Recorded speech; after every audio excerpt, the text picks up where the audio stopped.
months maybe. What are 2 things you do to stay healthy? Well, I used to play golf a little bit. That gave me, so I don't know, but it seems to be quite a dangerous sport in retrospect. I try and eat properly. I do the best, and I try and get some. I do, but proper hamburgers. But I like perhaps all of the wrong food. But then I say, does anybody know what the right food is? You're I right had people about that. lecturing me for years. Oh, don't eat this, don't eat that. They're gone. They have passed away long ago. Thought And keeps here I changing. am. So I'm not sure I want to make too many changes. And then, if you're not successful this time, do you see yourself running again in 4 years? No, I don't. No, I don't. I think that will be it. I don't see that at all. I think that hopefully we're going to be successful. Mr. President, thank you for the interview. I appreciate it. Thank you very much. Thank you, Cheryl. Thanks for joining us. From Mar-a-Lago, I'm Cheryl Atkinson. I'm not sure how we deal with this situation. Lindsey Graham has finally admitted, it's taken a while, that he, how do I put this? He's got no balls. Literally, zero testosterone. He is witless, scared to say anything which may resemble truth or facts, scared to step out of line. You can call him watermelon spine. Something has happened. Let's compare John Fetterman and Lindsey Graham. They were both on Meet the Press. Fetterman was asked a couple of difficult questions, didn't shy away from answering. Whether it was guns and the nonsense going on, Ian Springfield, Ohio, about the Haitians, literally gave straightforward answers. Whereas Lindsey Graham is embarrassing, feckless, useless, groveler. It goes on and on and on. Lindsey Graham, I'm amazed Lindsey Graham can ask a basic question such as, why have you got certain stories about you on social media that you never comment about publicly? But no, I'm shading Lindsey Graham, and I shouldn't do that because he does know how to beat around the bushes. Take the simple situation of Mark Robinson. Simple situation, Mark Robinson, a confirmed black Nazi. Yeah, I think that's pretty obvious. But Lindsey Graham, it's embarrassing. Somebody really should have a word in Lindsey Graham's ear that he's making himself look a fool, basically, every single time he opens his mouth. Now, in his defense, he will say that he's teached his backside to be where his mouth is. So the crap that's coming out of this particular passage is the normal crap that comes out of his anal passage, so it is understandable. Maybe. Well, let me talk about a big issue, another big issue, I should say, in your state, the issue of fracking. I know you've talked about this quite a bit. Vice President Harris, as you know, once supported a ban on fracking when she was running for president in 2020. She even sued the Obama administration to prevent fracking off California's coast. Now she says she will not ban the practice as president. Why should voters trust that that is really what the vice president believes? It's so strange why we just keep talking about fracking. Back in 2020, I said that that might be an issue, but it's not going to be a defining issue. And now in 2024, we're still trying to talk about fracking. And now the other side, they're talking about eating cats and geese and dogs and saying absurd things and talking about how if Trump doesn't win, he said that, you have to blame the Jews on that, and just absurd things, like having a serious policy conversation when the other side is just absolutely on fire. And here's where we are, and here we are also that it's going to be very close in Pennsylvania, and it's not going to be defined by fracking. Well, we are talking about it because, of course, it supported 120,000 jobs back in 2022. Let me read you some of what you have said about fracking. In 2016, you called it a stain on Pennsylvania. In 2018, you said you don't support fracking at all. But then in 2022, you said you absolutely support fracking. Senator, what exactly do you like about fracking now? It's strange for somewhat weird gotcha, kind of taking quotes out of context. And, here I am now. I'm a United States Senator, and I won by 5 points, a record margin back in 22. And again, it might be an issue in fracking, and I fully support fracking. So does the Vice President Harris. And now, if you want to have a serious conversation about policy, then I would challenge Trump and Vance to have one other than talking about eating pets. And we'll have plenty of questions for Senator Lindsey Graham. There's no doubt about that. But to the point, what do you now like about fracking? You say you're not going to ban it. You support it now. They're eating dogs. They're eating cats. Again. So, okay. Yes. And any more on fracking? I think. Well, for years, it is a very close election. 63 days ago, Chuck Schumer led a coup to overthrow Joe Biden, and he's telling me or any other Republican what we should be doing. If they change the law in Nebraska, it won't be on the phone in the middle of the night. It will be through a democratic process. The entire federal delegation of Nebraska, House members and 2 senators, want this change. To my friends in Nebraska, that one electoral vote could be the difference between Harris being president or not, and she's a disaster for Nebraska and the world. I hear you're calling it a coup. Of course, Democrats have the right to change who's at the top of their ticket. So does Nebraska. Very quickly, before we get to the Middle East, what do you think the chances are? What's the over-under that this change actually happens in Nebraska? 50-50, down to 2 people. Okay. Do you believe him that those were not his posts? I don't not believe him. I don't believe him. I just think that you have to let these things sometimes play out in the court of public opinion. Watch the clip again, and I'm going to ask you a very, very special favour. Can you caption it better than me? The best I can do is beyond parody. In case you're thinking, what is this story all about? Okay, Mark Robinson, who is, well, to say he's controversial, to say he's full of shit is an understatement. To say he's a full-on homophobe, doesn't even really like black people. Understatement. He's been caught within a sex scandal where he's been doing and saying all types of really derogative, sexist stuff against women.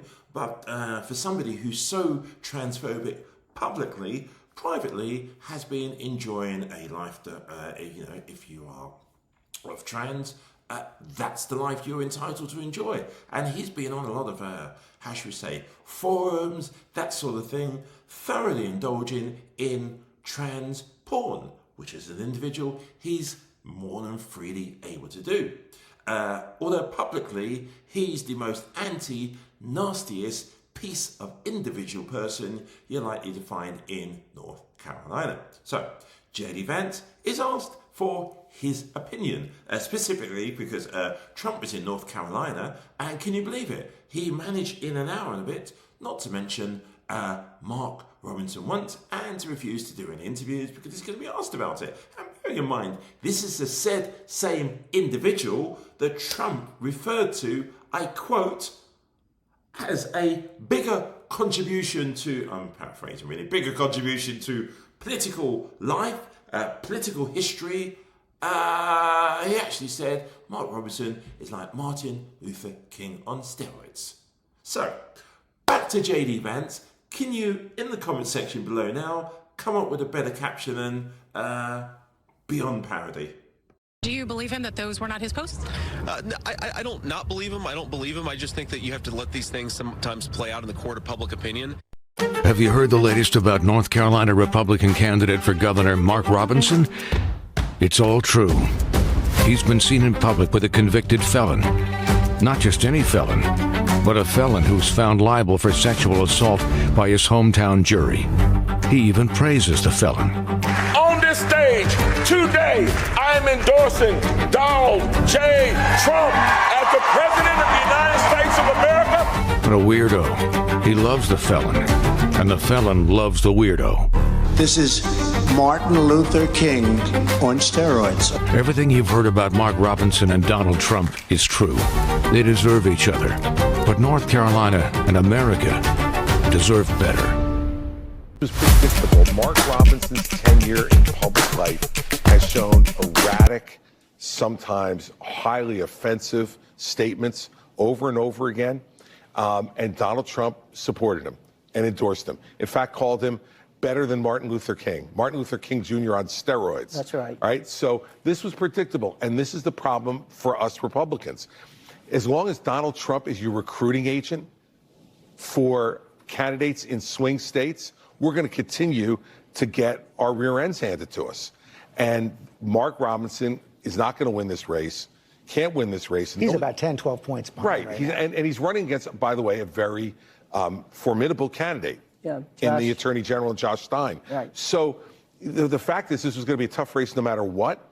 And the problem for them now, George, is how much will it affect the top of the ticket? And I want to ask Donna about. Do you believe him that those were not his posts? I don't not believe him. I don't believe him. I just think that you have to let these things sometimes play out in the court of public opinion.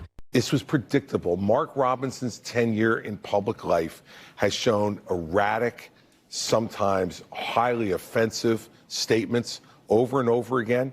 And Donald Trump supported him and endorsed him. In fact, called him better than Martin Luther King. Martin Luther King Jr. on steroids. That's right. All right. So this was predictable. And this is the problem for us Republicans. As long as Donald Trump is your recruiting agent for candidates in swing states, we're going to continue to get our rear ends handed to us. And Mark Robinson is not going to win this race, can't win this race. He's about 10, 12 points behind. Right. And he's running against, by the way, a very formidable candidate. Yeah, in the Attorney General, Josh Stein. Right. So the fact is this was going to be a tough race no matter Attorney what. General Stein, so obviously on the this problem for them now, George, is how much will it affect the top of the ticket? And I want to ask Donna about content. He called himself a black Nazi. He expressed support for slavery. He talked about peeping on women in the showers when he was a teenager. It goes on. That's just the stuff, by the way, I can say on TV. Robinson has denied the post, saying, quote, "These are not our words, and this is not anything that is characteristic of me," unquote. Do you believe his denial? Ours is forward-leaning and welcoming. I don't. It is about if you look at what he said on the post, it was in keeping on what he has said publicly on Facebook that are still on his Facebook page. Mark Robinson is absolutely unfit to be the governor of North Carolina. And that was true before your story broke last Thursday. The story has only served to underline and put an exclamation point on that fact. I mean, he embraced Hitler. He compliments Hitler. He says he's a Nazi. He buys little toy SS soldiers. I mean, he says slavery, he wants to bring it back. Things that defy comprehension. But those only are in keeping with what he has said throughout his entire public life. He says women are not called to lead and they have abortions because they cannot keep their skirts down. He says that gay people are filth and even more vile insults than that. Teachers are wicked people. From a church pulpit this summer, he yelled, "Some folks need killing." This man is utterly unqualified, unfit to be the governor of North Carolina, and we're going to do everything in our power to keep that from happening.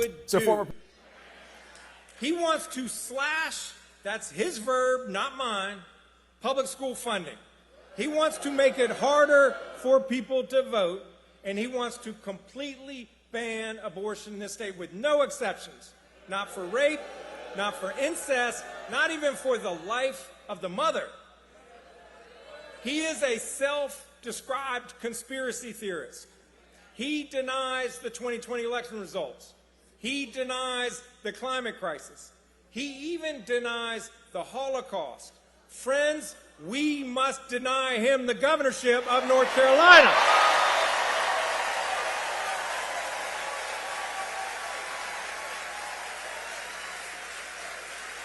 He wrote all of this stuff years ago before he got into politics. How are you sure that it's him? Yeah, so CNN, Jake, we found that Robinson consistently used that same username, Mini Soldier, that he used on Nude Africa in all of his social media. You can see it here. He used it on Pinterest, Black Planet, YouTube. He even used it as his Twitter handle.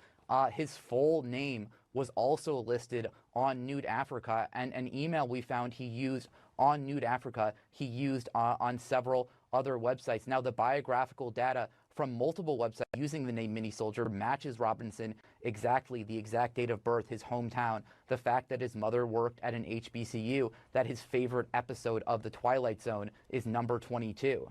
And of course, this was all before he was a public figure, which would factor into the identification that this all happened back then when he was just a common citizen. So what?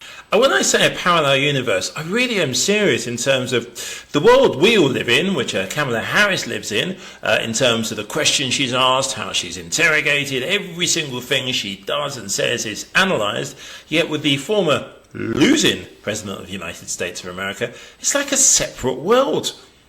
Like, nobody says anything. The fact that he goes to North Carolina, avoids doing any interviews, avoids talking about Mark Robinson. Mark Robinson doesn't even turn up on stage. Yet, hardly anybody says anything about it at all. These practices are crazy. The person who goes on stage, today he was so anti-Semitic it is untrue.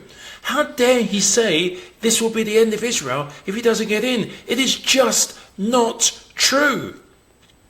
If there are people who believe that, I would love them to go right now to the Israeli embassy in America, right, and say to them, ask them their opinion if they think that's true. It's gobbledygook. Yet he comes out with it and nobody says a blind thing. It's a very, very strange scenario. I always thought that politicians like to be judged on who they are and what they stand for.